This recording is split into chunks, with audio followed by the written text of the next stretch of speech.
It's all over. The Dodgers are World Series champions.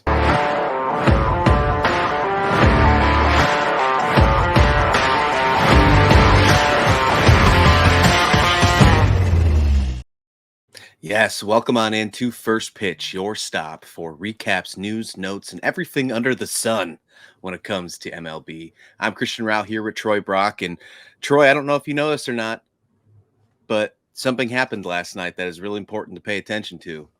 We are now only 147 days away from opening day Yeah, in we are. 2025.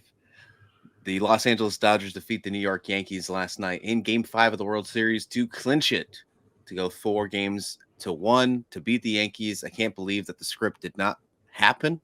I can't believe it didn't go 7 games, but it went 5, and it was an impressive World Series overall. I think that was definitely some storylines that we're going to be talking about all off season long and heading into 2025. And while we wait for pitchers and catchers to report, which is only 104 days away, I think it is.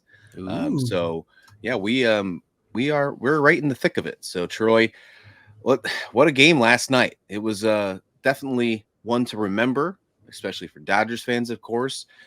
You go ahead and get rid of all the 2020 woes, if you will, of winning the World Series in a Mickey Mouse year that people like to say. I've already heard the social media saying, "Well, you want to add a Mickey Mouse park," but I mean that's a shot at the Yankees, not the Dodgers. So, Right. regardless of the case, the Dodgers win 7-6. It was an interesting game. At one point, the Dodgers were down 5-0 in this one, heading into through 4 innings until a crazy fifth inning by the New York Yankees. Lots of issues, bases loaded. I mean, the biggest play that Yankees fans are probably going to remember all their lives, and PTSD might come up, is Anthony Rizzo or Garrett Cole, who should have been on the bag to end the inning with the bases loaded with 2 outs, but instead nothing happens there, and the Dodgers have a 5-run fifth inning to take the lead. Then it goes back and forth.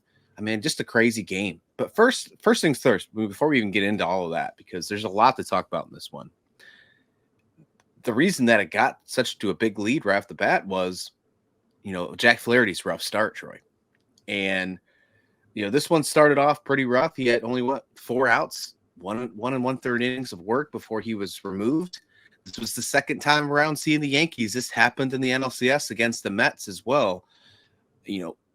This is the last time we could possibly have seen Jack Flaherty in a Dodgers uniform. He's back in the free agency market once again. Do you think that did anything to his chances staying with LA after the end of his postseason, outings, with LA being a pretty rough one? With the way that the Dodgers pitching staff is constructed, with how injury prone it is, I can still see them bringing him back just because he's not as much of an injury risk as the rest of their rotation, like Clayton Kershaw, Tyler Glasnow, Yoshinobu Yamamoto got hurt in his first season in the major leagues. And it's he's I said it a lot yesterday, and it proved true last night. He is extremely inconsistent throughout his career. He has been extremely inconsistent. He is not a guy that you can count on to go every fifth day and have a good outing. He has shown flashes of brilliance throughout his career, and he has shown even this year, and even in the postseason this year, he has shown that he can be a top tier caliber pitcher. But he has also shown us time and time again that he could not do it on a regular and consistent basis. And that is something that the league as a whole, they don't really pay attention to. And I think the Dodgers may fall into this trap as well. My Phillies fell into the trap with Taijuan Walker. They saw that he had a good season in his contract year, and they were like, let's go. 18 million a year. Here's a 4-year contract for 18 million a year. And he's not good. He has never been good. He was good in his contract year, and that is it. He's other than that, he's been mediocre to bad. But this is about Jack Flaherty, not Taijuan Walker, who has also, for the most part, been mediocre. But I still think that he is going to be part of the Dodgers pitching staff moving forward, again, just because of how injury prone they are as a whole compared to how he's really not. Yeah, it's going to be a lot of really interesting questions what they do with that rotation in 2025. I'm really excited to talk about the Dodgers this winter because they're going to make some sort of splash. Oh, That's going to happen, especially what happened last year. But Flaherty, as I mentioned, 1.1 innings of work. He had 4 hits, he had 4 earned runs. 2 of those were home runs, back-to-back home runs, by the way. Aaron Judge finally gets one in the World Series, and Jazz Chisholm, steps up and gets one as well. Both of those two were pretty rough this entire postseason. But Flaherty's overall postseason ERA, 7.36 ERA in the postseason, and not a good one through this time around. Even though he had 2 pretty decent gems, that shows that the second time around in the series he struggled each and every single time, especially in the NLCS and in the World Series. But that didn't seem to matter for the Dodgers. They found a way to win. But before that happened, before they got the win, there was a ripple effect. Manager Dave Roberts had to do some work. And I know we talked about earlier last week when we did just the all Dodgers preview, you and I asked the question, who would have to make the management decisions, the big management decisions? Was it going to be Dave Roberts or Aaron Boone? And I think it came down in this game to Dave Roberts making some pretty interesting decisions that sealed the deal for the Dodgers. They had to go with 6 different relievers after Flaherty, and it caused a ripple effect. The bullpen was absolutely taxed, Troy. It was taxed on both sides. When we look at the Yankees later on, Luke Weaver, he's going to be a whole different story that we talk about how them being taxed. But for the Dodgers, they used 6 different relievers out of the bullpen. They were absolutely taxed. For that final inning, he had to make some adjustments. And the fact that Flaherty could only go 4 outs, he had to go with Walker Buehler on only 1 day rest. My mindset when I was thinking about it was, well, you're in game 5 right now.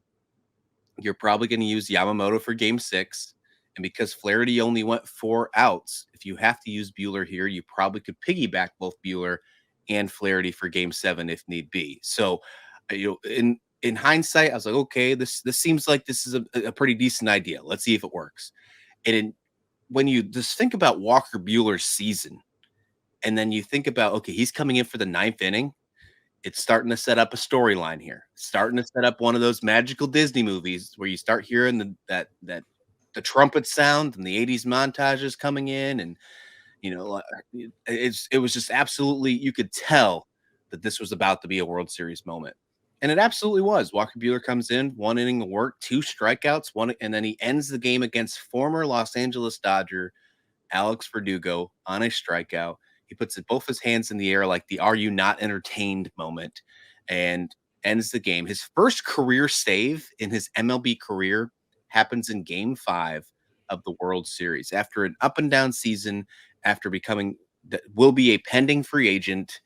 I think there's more of a chance now that Jack Flaherty becomes a free agent on a different team. He goes somewhere else rather than Walker Buehler. I think after what just happened with Walker Buehler, after the season he just had, even though that people are going to try and maybe chase for him and give him a prove it contract, I don't think he's going anywhere after securing the 2024 World Series for the Los Angeles Dodgers. But I thought that was an interesting thing. Vandy boy, Walker Buehler gets his first career save. But what was your thoughts about Dave Roberts here? Because it sounded like he made some really good decisions, something that we have criticized him in the past. That was not the case in this one.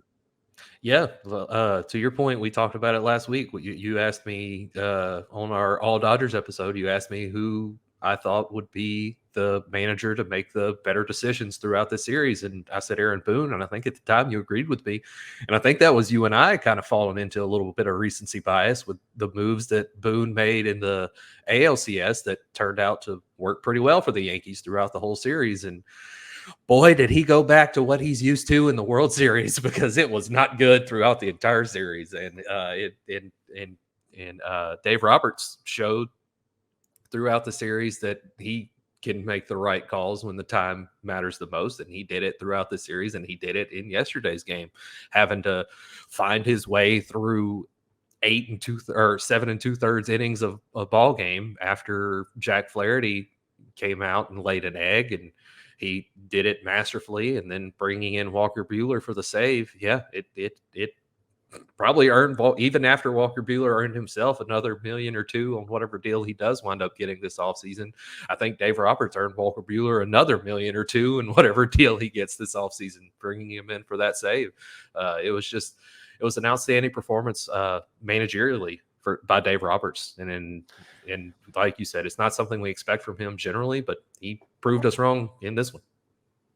Before I get over to the Yankees side, with last thing on Dave Roberts here, is the criticism warranted? Do you think it's deserved? And if so, do you think the narrative behind him changes now that he has 2 World Series wins on his belt in the last 4 seasons? I think that it is still deserved, even with the World Series.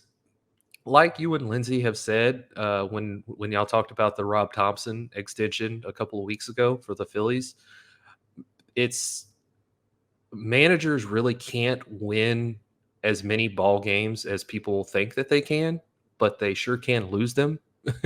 But when you have a team as talented as what Dave Roberts has and has had throughout his tenure as the manager of the Los Angeles Dodgers, if he did lose more ball games and if he were not winning 2 World Series championships in 5 seasons, then there's a lot bigger issues at hand than what it has been the case so far. I think that these World Series are to be expected, especially with the addition of Shohei Ohtani. It's not going to be surprising at all if they repeat next year. Like you said, the scriptwriters have been hard at work. You and I are both wrestling fans. The Dodgers decided to go for a shoot and win it in 5 instead of taking it 7. But the scriptwriters are hard at work next year for potentially a rematch between the Dodgers and the Yankees, and it could wind up going the same way that it did this year with the Dodgers winning it all again, because Shohei Ohtani is the most popular and most famous baseball player, not just in America, but in the world right now. And the Major League Baseball loves having him on the biggest stage of all. Yeah, how could you not? Looking on the other side here, the pitching for the Yankees, Garrett Cole goes 108 pitches. He did everything he needed to, with the exception of the controversial call of should have Rizzo rushed faster to the bag at first base, or should Cole have been able to be there to cover? That changed the entire landscape of this game. If I'm the Dodgers, I'm taking that picture of the zoomed out portion of Garrett Cole just standing there pointing at first base and Rizzo trying to scoop it up and posting that on the wall, and then posting the World Series title next to it. Because, although they did have a 3-0 lead heading into, the game 4 and wound up winning it in 5 games, that was certainly a turning point in the final game of the series without question. He winds up not receiving any earned runs in this one. But in my mind, I've watched it a few times. I've gone back and watched the replay a few times.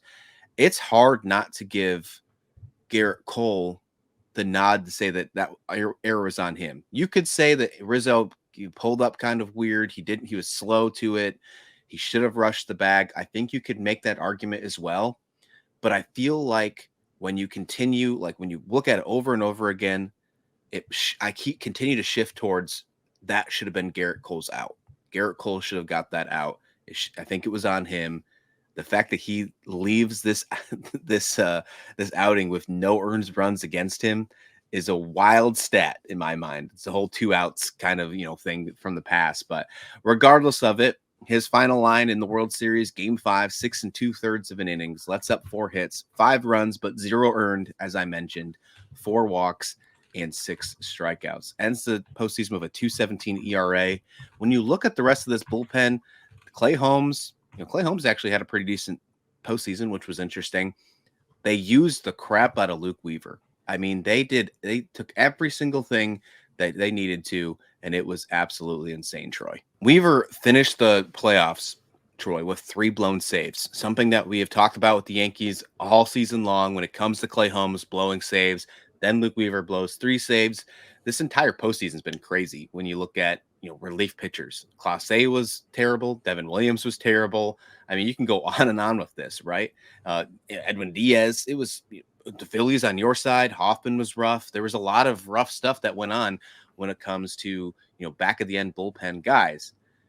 Do you put a lot of blame on Luke Weaver for these blown saves? Was it the fact that he was just absolutely taxed? They had no choice but to continue to go to him in close ball games.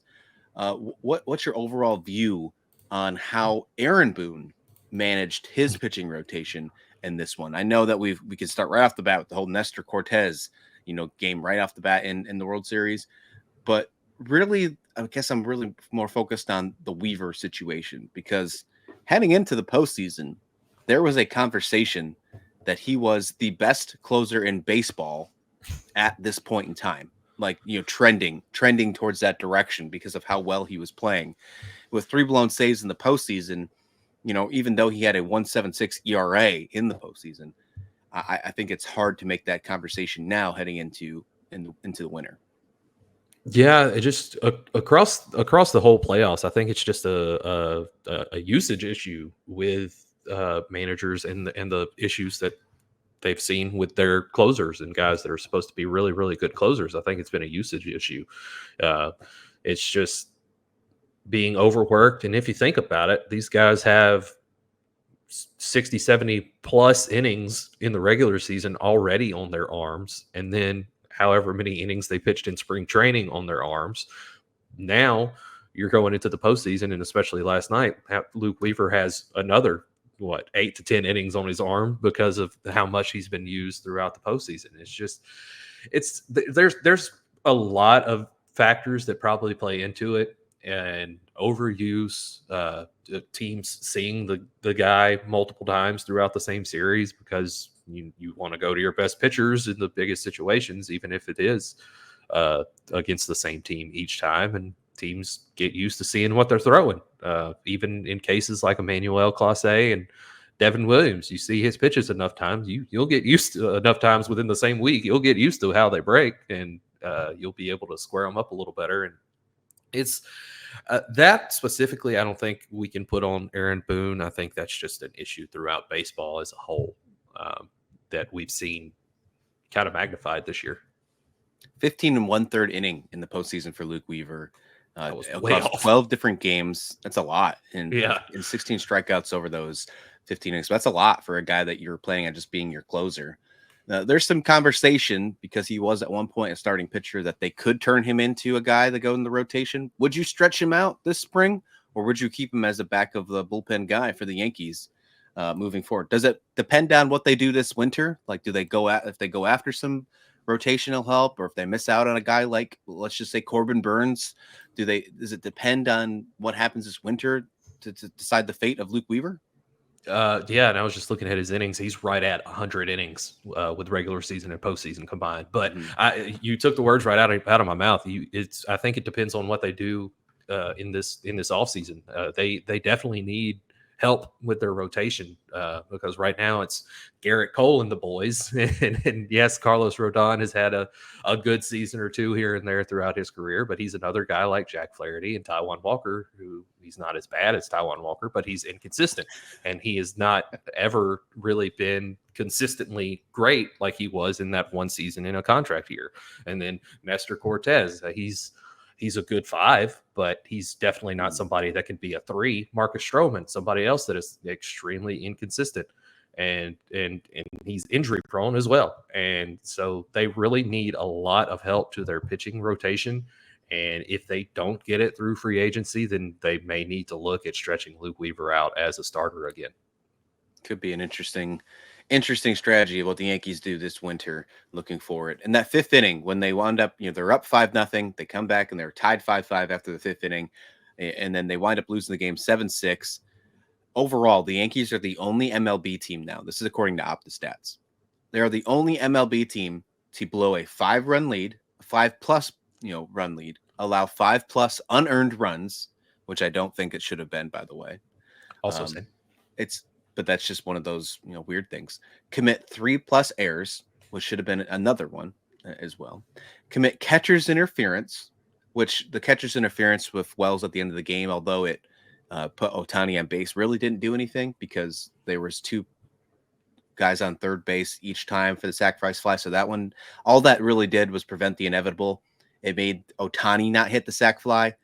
It made Mookie Betts do it. So That one really didn't come into any play. And then also commit a balk.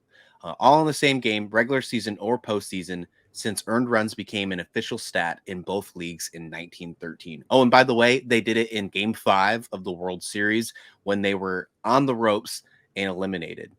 Now, there was a chance the Yankees could have forced a Game 6 at least when you were looking at the first half of this baseball game.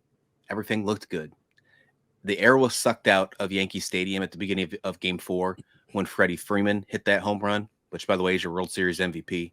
No surprise there. Right. And then in Game 5, they had a huge run, up 5-0, back-to-back jacks, Troy, and then they do something like this. If you're a Yankees fan, and I know that you're a Phillies guy, so this might be a laughable question, but if you're a Yankees fan, after the season that you've had, and you've built up, you had a great series against Cleveland in the ALCS, and you were riding high into this World Series, to just completely fall on a dud like they did in this World Series against the Dodgers, where we thought was going to go 7 games. What kind of momentum, what type of momentum do you have to find this offseason to get back to where you were? Can you go back to just saying, we're the Yankees, we have 27 championships, we're fine? Can you rely on that if you're a fan? Or do you have to start thinking realistically that we haven't picked up one of those World Series rings in quite some time? This came to me while you were leading up to your question. And what if the quote unquote fan from Game 4 has now cursed the Yankees, much like Steve Bartman did with the Cubs earlier in the 2000s? That's the baseball gods have smiled down upon the Dodgers and the injustice that they have faced with that quote unquote fan in right field assaulting Mookie Betts, and we've seen the Yankees imploded. It was a Bill Buckner level of implosion for the Yankees. And obviously I'm joking. It's baseball. We are very superstitious as baseball fans and people that cover baseball, and it is a extremely superstitious sport, and that could be the case. But realistically, they've got to make a lot of changes. I mean, you and I talked about it in the regular season, that if they did not win the World Series this year, then they probably needed to move on from Cashman and Aaron Boone. And I still do believe that is the case, even with the deep run that they've made in this World Series, because as we saw in the World Series, Cashman and Aaron Boone, they're just going to go back to the status quo. They don't care. Like you said, we're the Yankees. We have 27 championships. We can just do what we have done and get back to it again. Christian, do you know the definition of insanity? Correct. No, that's true. I get it. When it comes to Aaron Boone, I don't know how I feel about it now. I think he saved his job. I think that, to me, I think he had to win one postseason series, and he got 2 under his belt, even though they fell short in the World Series, and they fell very short in the World Series. I think his management decisions in the postseason leading up to the World Series was enough for me to be like, okay, I think we can give him another run. When it comes to Cashman, I think this winter will decide the factor on me. How aggressive are they going to go after Soto? Are they going to let him, go somewhere else? If the Heat loses Soto and he doesn't pick up any other big pieces this winter, and they don't do what we expect the Yankees to do, okay, then I'm going to start pointing fingers, because, the dud portion of the World Series, Brian Cashman had a good trade deadline. Although he didn't go ahead and get Jack Flaherty, he didn't get Tommy Edman, which became, big assets on the Dodgers side that were apparently linked to the Yankees at one point. Overall, Cashman had a pretty decent trade deadline, and they found a way to get to the World Series. So Cashman's job was successful, whether you like it or not. He got his team to the World Series. Cashman has nothing to do with the play on the field in the World Series, with the management decisions of Cortez, with, putting in Luke Weaver a billion times, the error on Garrett Cole to put 5 runs up in the 5th inning. Cashman has nothing to do with that. So this is probably the first time all season that I think that I am okay with both of them returning for 2025. Speaking of Juan Soto, who is going to be the biggest free agent in this offseason, there's talks that he might go for $701 million to pass Shohei Ohtani's deal. He was asked after the game. Of course, it's New York media. They didn't give him a second to breathe after losing the World Series right away, what they expect for him in World Series. And he was pretty calm and collected, even though he was the last person in the bullpen of the World Series once it was all said and done. You could tell he was very emotional. Nothing surprises me about that fact because he's an absolute competitor and I would expect nothing less. But they asked him about, free agency right off the bat. And he said, quote, "I don't know what the teams that are going to come after me. Definitely, I'll be open to this. And every single team, I don't have any doors closed. I'm going to be available for all 30 teams." Great news for the Chicago White Sox, right, Troy? All 30 teams are open. Great news for the Miami Marlins. It's good to hear, but no, regardless, even though the 30 team thing is a tongue in cheek kind of conversation, we know it's really down to 5-6 teams in the mix heading this winter of who's going to actually pay up for Juan Soto. Both those New York teams are in it. Your Phillies are probably in it. We could say the Dodgers are potentially in it, and there's probably going to be another ones in the mix as well. The San Francisco Giants might want to try and get a free agency piece. We're going to get into all of this in a full free agent preview. We're going to start it with tomorrow. We're going to give you a quick tease of that, and all off season long. We're not going anywhere, folks. All off season long, we are going to be breaking down free agency. We're going to be doing shows about specific players. I'm sure the Juan Soto will be more than one episode throughout the off season. We're going to really dig deep into things. So if you have an idea of what you want to talk about, leave us a comment in the description below. Talk about some things that you want us to cover. But it's probably on our list regardless because we have a lot of ideas this offseason. But Troy, these comments about saying he's available for all 30 teams, not even getting a chance to breathe after his World Series loss, it just shows how excited the baseball world is to see where Juan Soto will go in 2025. Oh yeah, man. I'm excited. It's I would say it's not very often we get a free agent the caliber of Juan Soto, but it feels like the past 5-6 years has been the case with Bryce Harper and leading up to 2019, Trey Turner, Shohei Ohtani, and just the list goes on and on. Freddie Freeman a couple years ago.